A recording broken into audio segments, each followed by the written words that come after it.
Good evening, folks. Let's go over a few news items or some of the latest news that has been happening lately. And, well, here we go with the headlines first of all. The NFU's set zero goal is misleading, flawed, unimplementable.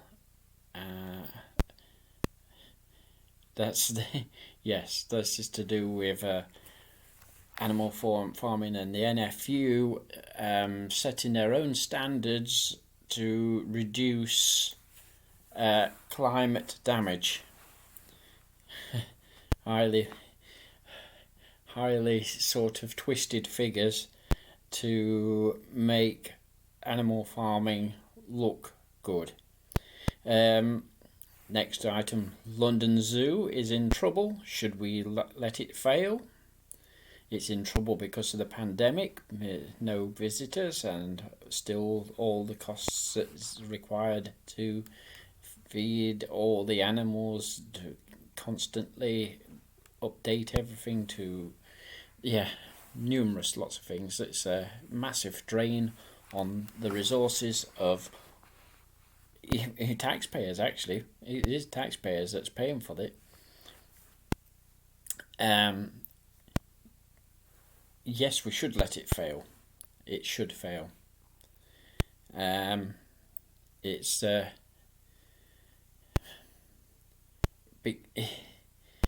it should fail, but it will not be allowed to fail. Or if it was to be in such a serious state as to fail, they would find other options for the animals anyway. But even if they weren't to, it would be far better that the zoo is not there.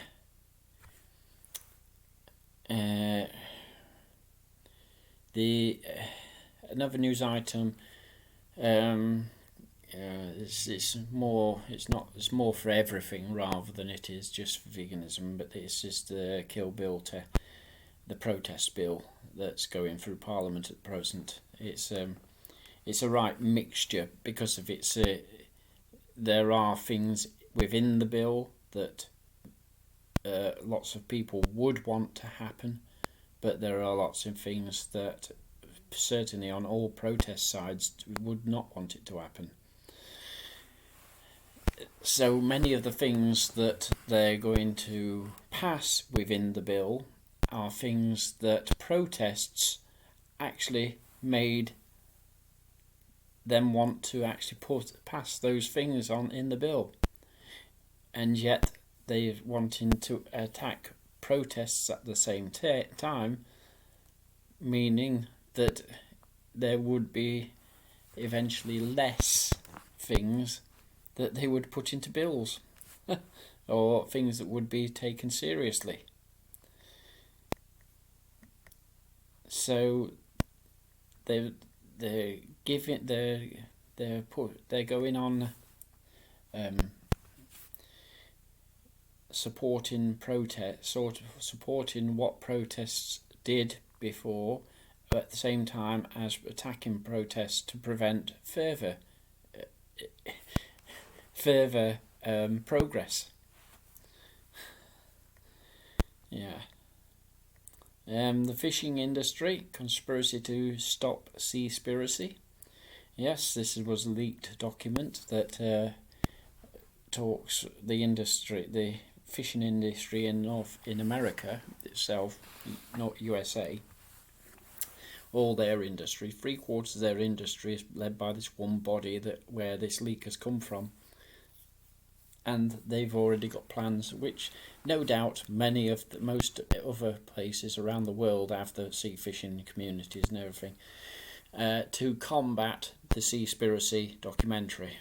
So they've got lots of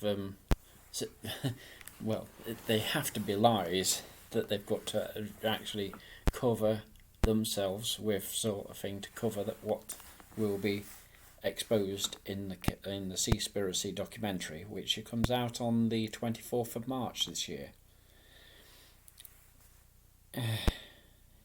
Then there's another thing that's probably might get covered within Seaspiracy is that love seafood, you're probably eating something completely different according to the investigation.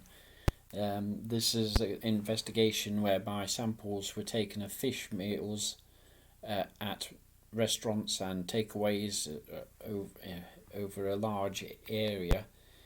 It's from around the world actually, and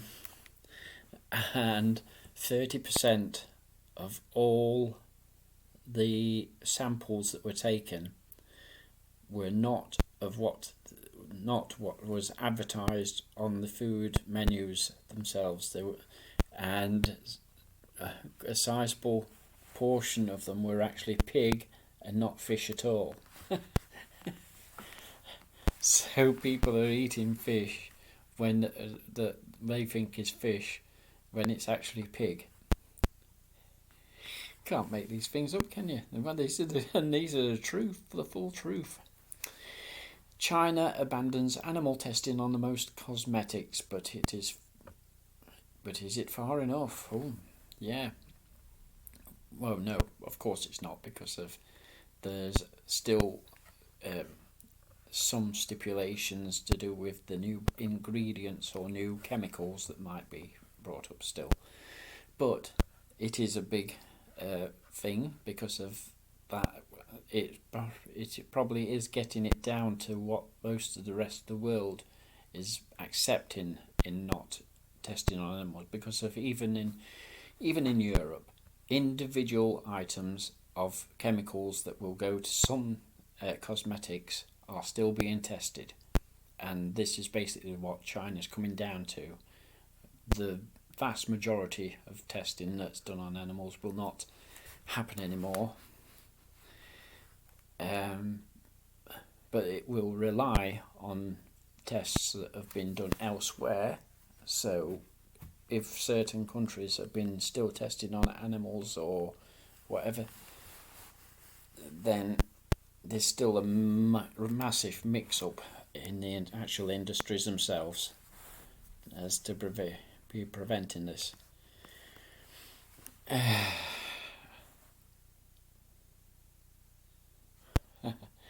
This is particularly good report. Is Britain's ban on foie gras imports the bright side of Brexit, or more hypocrisy? I will say it will be hypocrisy. Because they are going to work on the way of banning it, but they don't have a specific plan to ban it. They're saying it so that again it's within people's minds that it's there, it's banned, and yet they're going to allow some types of imports for it. And this is basically the same type of thing that the government does all over the place with lots of different issues. And it's the clearest one with the hunting industry, whereby when it was banned in around about 2000 sort of thing. When the ban came in, it made it that the vast majority of people believed it had happened. And it's taken all this time, nearly 20 years later, for more people to actually realise that hunting is actually still happening. They've managed, by just saying that they'd banned, or even implementing a law that it's banned, and then not enforcing it, they've made it that it looks okay. That for the vast majority of people, they automatically say it's been banned. Why is it happening? It's just, and there's still a heck of a lot of people that believe hunting is banned. They believe it. It's just not. It's not banned at all. They've been conned, just like they're being conned on this with foie gras. They'll be conned on it. They've for many years the actual production of foie gras has been banned in this country, but the import of it's been allowed, and it's unlikely that they're going to stop the whole of the import of it. Highly unlikely. They're just making it. They're saying it to make people think that that's what will happen, and that's probably. In fact, some people already do believe it is already banned. All right. 1 in 3 Brits agree that the UK government should promote plant-based diets. So, are we now at that magical tipping point? No. I'd say definitely no at the moment. Definitely not. If it was 1 in 3 Brits, then yes, we would be close, but only on the edge. It would need those 1 in 3 to actually already be implementing, not using or consuming or using animals first, and that is still not happening yet. If it got to the 1 in 3 at that point with people not using and is consuming, then that would be a tipping point. Yes, that would be, definitely. So that's 32% of the population agreeing with something. They're agreeing with them, but that 32% is not the majority needed. That are a good 20% at least of that 32% are still either consuming animals or using animals. So no, it's not tipping point yet for that. It definitely would be if that number was all non-use and non-consuming. So yeah, that's quite a quick explanation. The EU plant-based censorship and the Brexit. What it could mean to the UK.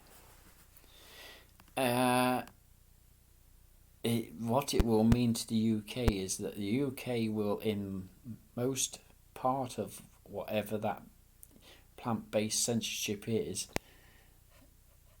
Britain will implement it as well, because Britain does not have a lesser, and because not implementing it would make it harder to trade with Europe. That is the simple reason they would not do so. They will not do things too separate.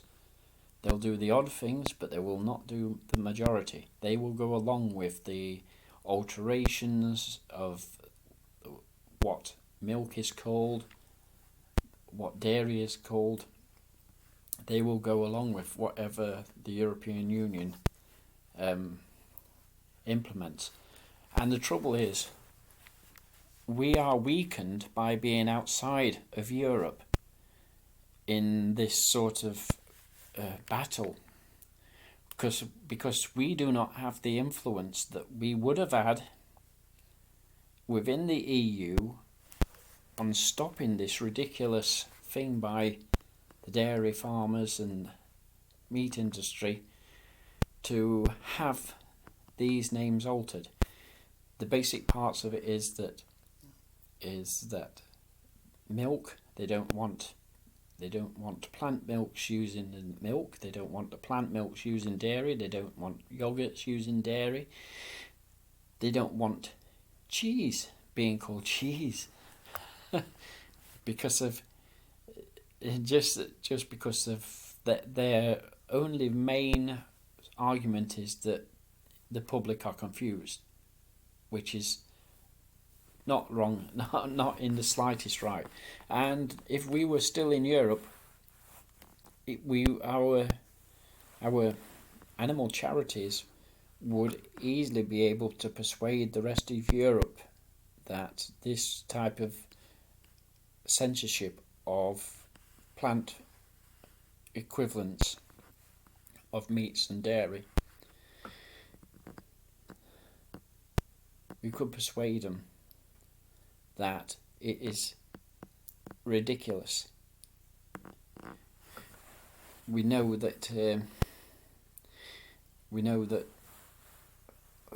for lots of animal legislation that has been passed in Europe, the vast majority of it has been from the argument that we have been able to bring to Europe on those issues. Yes, there are things that we couldn't stop, but there are things in our own country that we can't stop. So, that's that. Right. One Ireland is wrong if it thinks flying calves to Europe will solve anything. Yes, this is just a basic story that this is what is happening with Ireland being sort of cut off from Europe. Instead of them sending calves on long journeys via sea or across our country, which is where most of came from went before, they are now flying them from Ireland to Europe. It's not sustainable for their economy at all in any shape or form. That although if they are flying them over to Europe, they do have to be making enough money from doing so for it to be worth it, and it could become a standard, but the whole thing wouldn't be.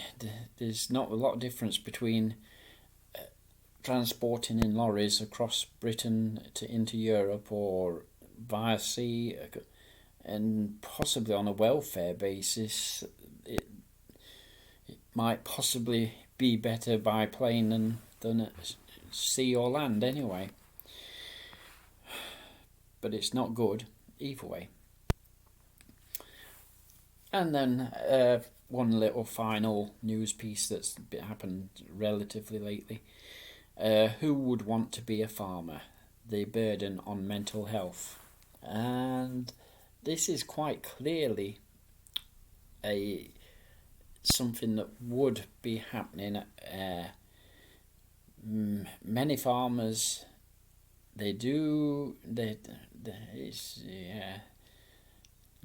see their animals as stock, as inanimate objects, but there are the odd few farmers that do have an emotional connection to the animals. I would not say it's love at all, but they have an emotional connection. And when they know, that's why the vast majority of farmers do not ever go or take their animals to slaughter, because they cannot stand it. They know it's really bad, and they know that, in fact, lots of them do sort of believe that they shouldn't be doing it, but they can't think of anything else they can do. But yeah, so the mental part of that is that fact that they're considering what they are actually doing with their animals. I would say it's not just down to what happens when they just know that those animals are leaving the farm for the last time or things like that, which would be probably one of the baddest things.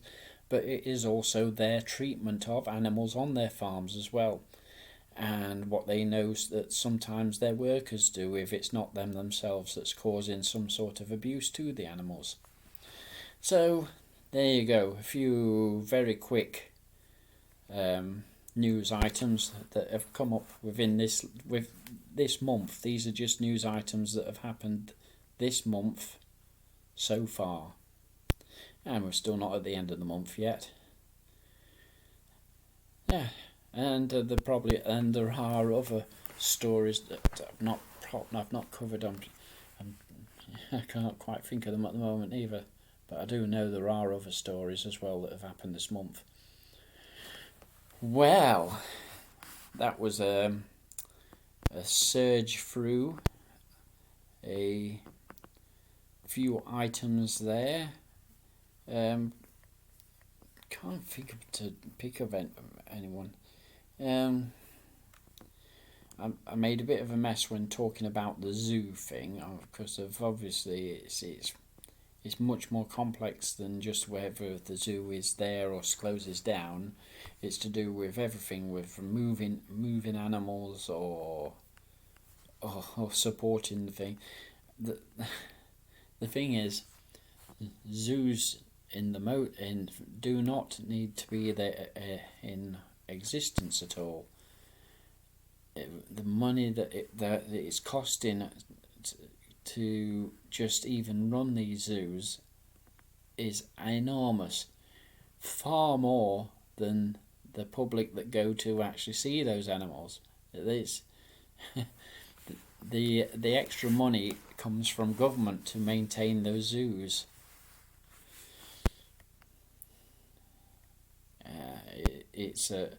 And they've been talked into it by saying it's for conservation. No, it isn't. If that amount of money that's being spent at zoos could easily go direct to the animals wherever they need to be saved, rather than trying to save, say, an individual species here, an individual species there. So I'll let it stay at that. That'll do for now. Look up the Seaspiracy documentary that will be out on the 24th of March on Netflix. It's a big one. When you think about it, it's the biggest in a way, because the fishing industry causes more damage to this planet than probably everything on land. And it's invisible to us because it's a totally alien environment to us. For the vast majority of all of us, yes. It's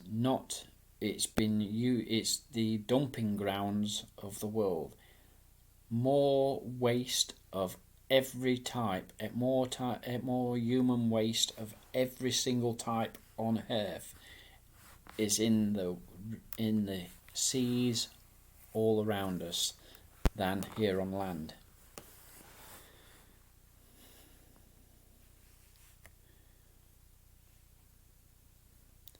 And that's not just the waste either. The nuclear tests that have been done all over the world still contaminate much of the seas. The PCBs that had been dumped for decades, in fact, probably for a century or more. PCBs have been dumped into the oceans. Nuclear waste that has been dumped into the oceans. All of it slowly, very extremely slowly leaking and causing contamination. This apart from the plastics, over half of which is actual fishing gear. Half of all plastics is fishing gear. And this without the fishing, without the trillions upon trillions of fish that are taken from the seas every single year. It's a bigger issue for this documentary, Seaspiracy, than probably anything that's going on land, because it'll be obvious. Just watch it on the 24th of March. Seaspiracy, Netflix. I'll leave it on that one. Have a good time.